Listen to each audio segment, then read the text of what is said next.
মনে রাখবেন, খামার সবাই করতে পারে না। খামার করতে হলে সর্বপ্রথম যেটা লাগে সেটা হচ্ছে ধৈর্য এবং পরিশ্রমী হতে হয়। পরিশ্রমী এবং ধৈর্যশীল হলে অবশ্যই খামার করতে পারা যায়।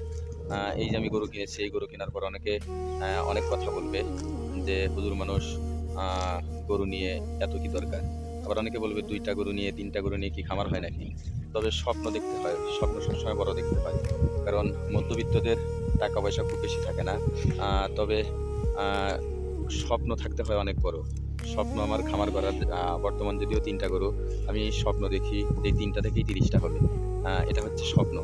স্বপ্ন দেখতে তো টাকা পয়সা লাগে না। আর স্বপ্ন দেখলেই, বড় স্বপ্ন দেখলেই বড় হওয়া যায়। এটা আমার বিশ্বাস। ইনশাআল্লাহ আল্লাহ রাব্বুল আলামিন যদি চান তো এই ৩ টা থেকেই ৩০ টা হবে। আর ৩০ টা থেকেই ৩০০ গরুর খামার হবে ইনশাআল্লাহ।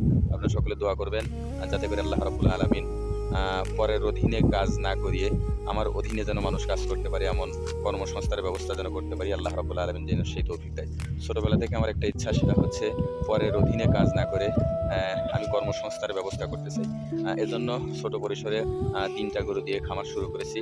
আপনাদের দোয়া এবং ভালোবাসা থাকলে আল্লাহ রাব্বুল আলামিন যদি চান, ইনশাআল্লাহ এই ৩ টা থেকেই ৩০ টা গরু হবে ইনশাআল্লাহ। আপনারা সকলে দোয়া করবেন আমার জন্য।